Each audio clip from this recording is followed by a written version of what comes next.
एक गांव में एक दिन एक अफवाह फैल गई कि गांव के हाईवे के पास एक नाक कटी चुड़ैल घूम रही है। काफी लोग उस बात पर विश्वास कर ही नहीं रहे थे, लेकिन जो लोग डरते थे वो अपने घरों से रात के समय बाहर नहीं निकलते थे। उसी गांव के एक ऑफिस में कुछ इंजीनियर लड़के काम किया करते थे। वो सब इन अंधविश्वासों पर कोई तवज्जो नहीं देते थे। एक दिन एक इंजीनियर सूरज ने अपने दोस्त से कहा, यार कल और परसों 2 दिन की छुट्टी है, तुम लोग ऐसा करो मेरे घर चलो, रात में खूब जम के पार्टी करेंगे। दोनों दोस्त राजी हो गए और अगले ही दिन सूरज के घर पहुँचे। देर रात हो चुकी थी। अचानक से सूरज के दोस्त कमल के पिताजी का उन्हें फोन आया। कमल, तुम्हें अभी घर आना होगा, तुम्हारी माँ की तबीयत ठीक नहीं है। कमल उसी समय वहाँ से निकल पड़ा।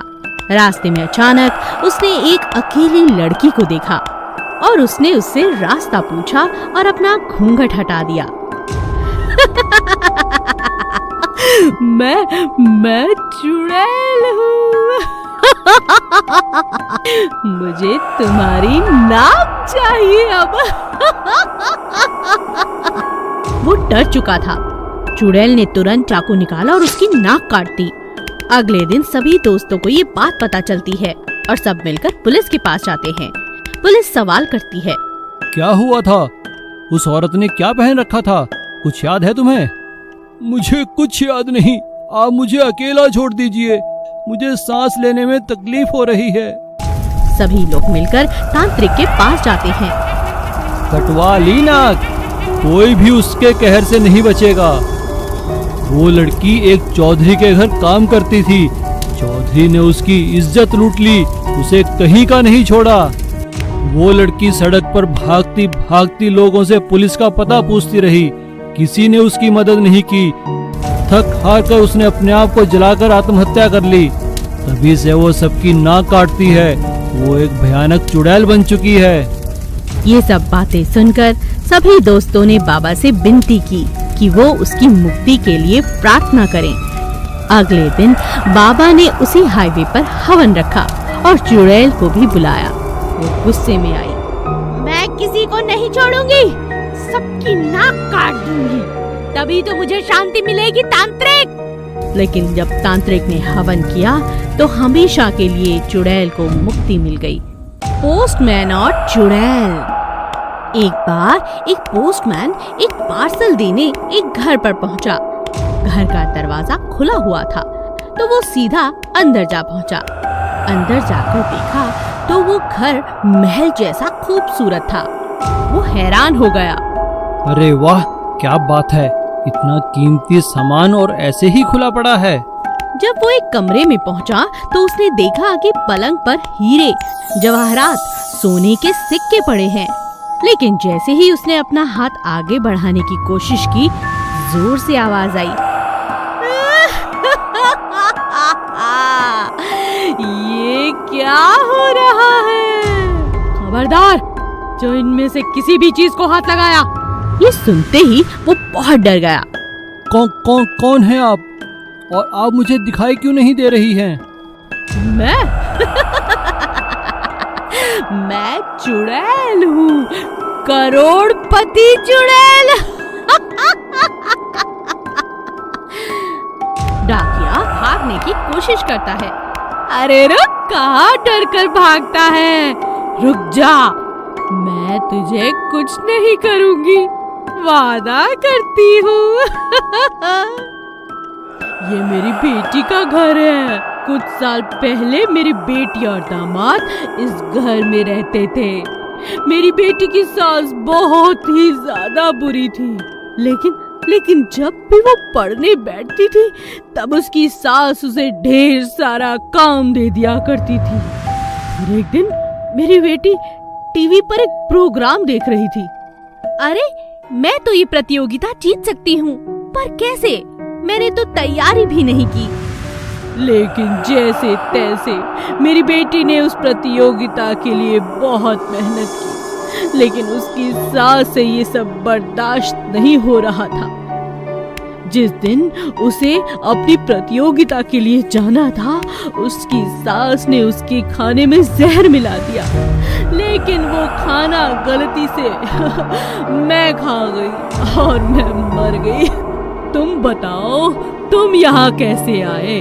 ये चिट्ठी जरूर मेरी बेटी के लिए होगी, है ना? लाओ मुझे दो, और ये लो, ये जेवरात तुम अपने घर ले जाओ। मैं करोड़पति चुड़ैल हूँ, किसी को खाली हाथ नहीं भेजती। डाकिया बहुत हैरान था। उसने चुपचाप वो जेवर लिए और वहाँ से वापस लौट आया, लेकिन अभी तक उसे यकीन नहीं हो रहा था। आज दिन में उसने एक करोड़पति चुड़ैल को जो देख लिया था। वायरस चुड़ैल। एक गांव से आगे एक जंगल था जिससे पहाड़ों का रास्ता निकलता था। वहाँ दूर जाकर एक कुटिया में एक चुड़ैल रहा करती थी, जो कई सालों से वहाँ पर तपस्या कर रही थी और अपनी चुड़ैल देवी को याद कर रही थी। उसका इतना प्रकोप था कि कोई भी चुड़ैल उससे कुछ भी मांगती तो उसे अपनी तपस्या का फल जरूर मिलता। वो चुड़ैल भी अपनी आँखों से पानी की जगह खून बहाती जा रही थी। उसकी ये तपस्या देखकर डायन चुड़ैल प्रकट होती हैं। क्या चाहती हो तुम मेरी बच्ची? इतना कष्ट खुद को मत दो, बताओ क्या चाहिए तुम्हें? मुझे इस मानव जाति पर अपना प्रकोप डालना है। अब मुझे कुछ भयानक करना है। तुम्हें मैं एक वायरस देती हूँ, जिसके प्रकोप से तुम अपने हिसाब से जो चाहो वो करना और अपनी इच्छाएं पूरी करना। इतना कहकर डायन वहाँ से चली गई। चुड़ैल खुशी खुशी जोर जोर से हंसने लगी, साथ ही वायरस को भी प्रकट कर लिया। मेरा प्रिय वायरस, जा इस पूरी दुनिया को तबाह कर दे। चुड़ैल उन जगहों पर जाती जहाँ मांस बेचने की दुकानें थीं। अब जिन लोगों ने भी वहाँ से मांस लिया था और खाया था, अब उनके अंदर एक भयानक वायरस प्रवेश कर चुका था। और उसके बाद जिन जिन लोगों ने एक दूसरे से संपर्क किया, उनके मुंह और छूने से वायरस जाने लगा। जहाँ भी कोई बीमार मनुष्य होता, उसी बीमारी से दूसरों को भी ये बीमारी लग जाती। कितने ही लोग मरने लगे और चुड़ैल की मर्जी के मुताबिक वो वायरस सिर्फ गांव या शहर ही नहीं बल्कि देश विदेश में फैलता चला गया। ये इंसान बहुत दुष्ट है, इन्हें तो मजा चखाकर मुझे मजा आ गया। सभी राज्य के लोग और राजा एक सभा बुलानी पड़ी और सभी ने स्वच्छता पर पूरा काम किया। घर घर तक जानकारी पहुंचाई गई कि हर कोई हाथ मुंह अच्छी तरह धोए।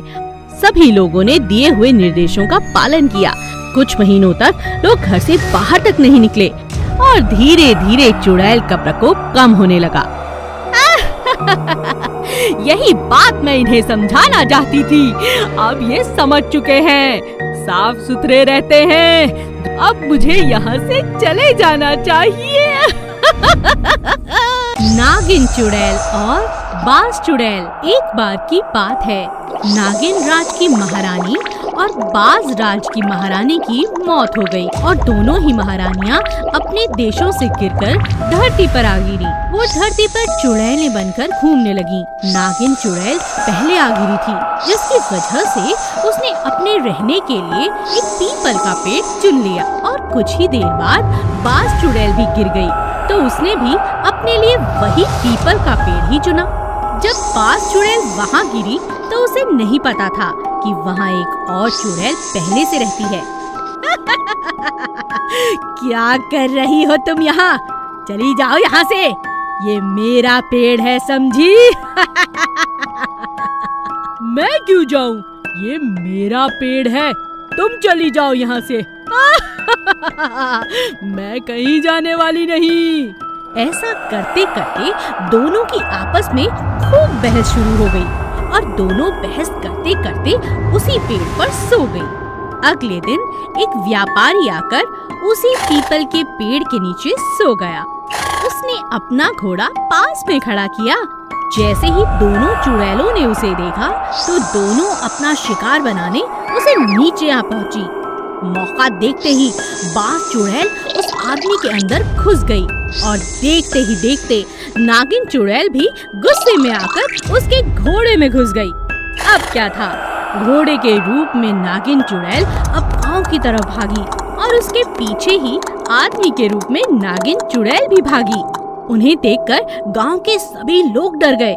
इतने में गांव के मुखिया जी वहां आ गए और वो उन दोनों को रोकने ही वाले थे कि नागिन चुड़ैल अपने असली रूप में आ गई और उसे देखकर बाज चुड़ैल भी अपने असली रूप में आ गई। बाज चुड़ैल मुखिया जी को अपने पंजों में जकड़कर पीपल के पेड़ पर ले गई। अरे अरे छोड़ो मुझे चुड़ैल, कहाँ लेके जा रही हो? और वहीं उनके पीछे पीछे नागिन चुड़ैल भी आ गई। तुम अपने आप को समझती क्या हो? ऐसा जहर फेंकूंगी तुम पर कि भस्म हो जाओगी। तुम क्या समझती हो, तुम्हें मैं छोड़ दूंगी? अपने नाखूनों से चीर कर रख दूंगी। हाँ। बाज चुड़ैल ने अपने नुकीले पंजे नागिन की आंख में मार दिए। नागिन चुड़ैल ने अपनी जहरीली जुबान से दांतों से उसे काट डाला। दोनों में काफी घंटों तक लड़ाई चलती रही और वो दोनों बुरी तरह से जख्मी होकर नीचे गिर पड़ी। उतने में ही मौका पाते ही मुखिया जी वहाँ से गांव की ओर भागे।